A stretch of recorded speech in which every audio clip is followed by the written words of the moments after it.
Hey guys, welcome to my channel. আমি মনোজ। এখন ওরা কথা বলবো হচ্ছে বনলতা এক্সপ্রেসের টিজার নিয়ে। বন্ধুরা, একটু বনলতা এক্সপ্রেসের টিজারটা চলো দেখা যাক, একসঙ্গে বসে আগে দেখি, তারপরে বাদবাকি কথা হচ্ছে।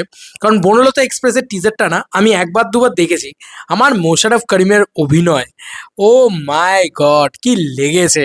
ঠিক আছে, কারণ দুইটা কথা সবসময় মনে রাখবে, কারণ ওই দুইটা কথাই তোমার মাথায় ঢুকবে। তোমাদের যা পেশেন্স, এই ব্যাপারটা আমার হেভি লেগেছে যেভাবে বলে, মানে যে ওয়েতে বলে। তো আমরা একটুখানি বনলতা এক্সপ্রেসের, প্রথমত বনলতা এক্সপ্রেস টিজারটা দেখে ফেলি। মানে ফার্স্ট লুক বেরিয়েছে, আর আমি তো ফার্স্টে ভাবছিলাম আরে হইচই বাংলাদেশের পক্ষ থেকে বেরিয়েছে, ব্যাপারটা ক্লিয়ার হচ্ছিল না। তারপরে বুঝতে পারলাম বাকি সমস্ত কিছু দেখে যে এটা উৎসবের মেকাররা, যারা মানে যারা উৎসব সিনেমাটা বানিয়েছে তারা কিন্তু বানিয়েছে। এবার তুমি আমাকে বলতেই পারো যে তাতে কি এক্সট্রা একটা ভোগেন্সা হয়েছে। বন্ধুরা, উৎসব সিনেমাটা কিন্তু তাণ্ডবের থেকে, মানে মেগাস্টার শাকিব খানের তাণ্ডবের থেকে কিন্তু বেশি টাকা ইয়েতে কামিয়ে নিয়েছিল। ঠিক আছে, মানে বলা চলে বেশি টাকা মাল্টিপ্লেক্সে কামিয়ে নিয়েছিল। তো বুঝতেই পারছো যে কি লেভেলের বাজ অ্যাকচুয়ালিতে এই ছবিটাকে নিয়ে মাল্টিপ্লেক্স অডিয়েন্সের ভিতরে থাকবে। তো এই ছবিটার টিজারটা একটুখানি দেখি চলো। সবসময় মাস মশালা ছবি নয়, কিছু কিছু সময় না এরকম ধরনের একদম পিওর বাংলাদেশি ছবি বা পিওর বাংলা ছবি যেটাকে বলে, সেইটার মোডও কিন্তু থাকলে মজাই লাগে। তো দেখি। দেশের প্রত্যেকটা বগিতে চলে একটা করে গল্প। আছে মায়ের ভয় চুপসে থাকা ডাক্তার। কে আপনি? মায়ের ভয়ে চুপসে থাকা ডাক্তার। বাংলার নয়া সোহেলাই। আছে অজানার খুঁজে বেরিয়ে পড়া। সাবিলা নূর, এই শটটা হেভি ছিল ভাই। আছে বিপ্লব শাহ। ওকে, চঞ্চল চৌধুরী আমাদের খুব প্রিয় একজন অভিনেতা। মাঝে মাঝে মানুষ সবসময় এই কথা ভাবে। যে মানুষ সবসময় এই কথাটা ভাবে। আজিজ, আমার খুব কথা শোনে। সবার গলার কাটা পেয়েছে, গলা পর্যন্ত মদে ঢুকে থাকে। আরে মুরব্বী, বাকের ভাই আমি একটু দৈত্য। Nice to meet you. বুঝছি আমি এটা দৈত্য। Nice to meet you. পিছনের বগিগুলো এদের গল্প বেশি মিলে যাবে এক জায়গায়। দুর্দান্ত দুর্দান্ত। হুমায়ুন কবিরের কিছুক্ষণ গল্প অবলম্বন, সবসময় মনে রাখবে এইটা দারুণ ডায়লগ। কোনো দুইটা। তোমাদের যে ব্রেনের অবস্থা, দুইটার বেশি কথা তো মাথায় রাখতে পারবে না। সলিড ডায়লগ ভাই, এটা এটা গোটা টিজারটার লেভেলে সলিড ডায়লগ, যে দুইটা কথা সবসময় মনে রাখবে, যে কোনো দুইটা কথা।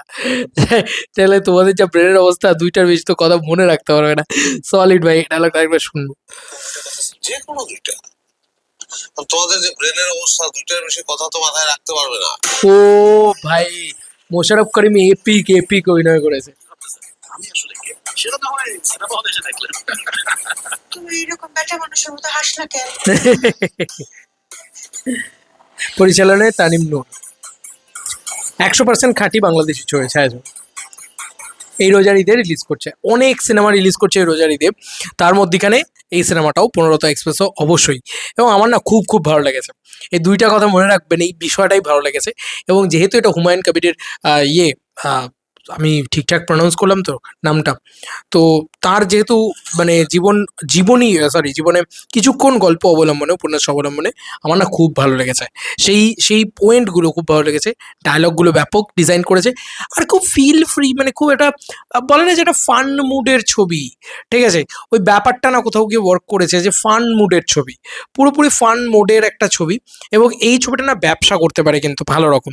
প্রথম দিকে হয়তো প্রচুর শো পাবে না, কারণ স্বাভাবিক, শাকিব খানের ছবি রয়েছে, প্রিন্স রয়েছে, 130টা হল হয়তো প্রিন্সই পাবে, এবং তার সাথে 40টা হল রাক্ষস পাবে। সো প্রথম দিকের জায়গাটাতে হবে না, কিন্তু এই ছবিটা কিন্তু পরের দিকে আস্তে আস্তে পিক নিতে শুরু করবে বলে আমার ধারণা। এবং এই ছবিটাও কিন্তু পুরো মাল্টিপ্লেক্স হেভি ছবি, এবং দারুণ ব্যবসা করবে। কারণ আমার এখনও মনে আছে তাণ্ডবের থেকে বেশি মাল্টিপ্লেক্সে চলতে শুরু করেছিল কিন্তু উৎসব, এটা মানতেই হবে। যাই হোক, আমার কিন্তু টিজারটা দেখলাম, আমার বেশ ভালো লেগেছে। টিজারটা ফার্স্ট লুক বলে ওরা চালাচ্ছে, বাট অ্যাকচুয়ালিতে এটা কাইন্ড অফ টিজারই। আমার ভালো লেগেছে। মানে এখানেও কিন্তু চঞ্চল চৌধুরী, মোশাররফ করিমের মতন এত বড় বড় নাম রয়েছে। আবার দম ছবিতেও তো চঞ্চল চৌধুরী রয়েছে। বাবা, চঞ্চল চৌধুরী অভিনীত দুটো ছবি একসাথে ঈদে রিলিজ করছে, এটা একটা বড় ভালো লাগার বিষয় কি, তাই না? আমার তো তাই মনে হয়। আমার খুব ভালো লেগেছে। এবং বেশ আনন্দ পেয়েছি, মানে সাবিলা নূর যেভাবে মাথাটা ঠুকছে আবার বসছে, ঠিক আছে, কমেডিগুলো না খুব সুন্দর করে ডিজাইন করা, খুব সুন্দর। তবে Mosharraf Karim is epic, OG, এই গোটা টিজারের ভিতরে ওই ডায়লগটা ওজি, ঠিক আছে। তো আমার খুব ভালো লেগেছে এবং এটা বেশ ফিলফিলি লাগবে আমার মনে হচ্ছে। কিন্তু উৎসব ছবিটা না আমি দেখতে পাইনি কখনো। বলো তো কোথায় আছে, তাহলে দেখার চেষ্টা করব, দেখা যাক কীরকম হয়। তবে এই ছবিটা একদম বাস্তবের সাথে ডিল করবে এবং আমার এই ছবিটার মানে টিজারটা দেখতে দেখতে একটা জিনিস মনে হচ্ছিল, হচ্ছে আমাদের এখানে একটা মানে ট্রেন নিয়ে একটা ছবি আছে প্রাক্তন বলে, সেই ছবিটার কথা মনে পড়ছিল, বেশ মজা টজা লাগছিল আর কি। ওই ছবিটার এরকম মজার ছবি ছিল আর কি। কিছু কিছু জায়গায় ডার্ক হয়ে যায় ছবিটা, তবে এরকমই মজার ছিল ছবিটা। তো প্রতিটা বগিতে একটা করে গল্প থাকবে এবং প্রত্যেকের মিল হবে গিয়ে এক জায়গায় এসে, তারপরে গিয়ে নানান রকম মজা টজা হবে আর কি। পুরো ছবিটাই আদ্যপান্ত একটা কমেডি, একদম একটা ওই ঘরোয়া ছবি, সবার সাথে বসে দেখার মতন ছবি, এরকম একটা ব্যাপার। দেখা যাক কেমন হয় এই গোটা ছবিটা। টিজার লেভেলে আমাকে প্লিজ করতে পেরেছে, আমার খুব ভালো লেগেছে। এটাই ছিল ইন্ডিয়া থেকে রিয়াকশন অ্যাবাউট বনলতা এক্সপ্রেস। অনেক মানে অনেক রিকোয়েস্ট পাচ্ছি যে বনলতা এক্সপ্রেসের টিজার রিয়াকশন করো, ফার্স্ট লুক রিয়াকশন করো। চলো করে দিলাম।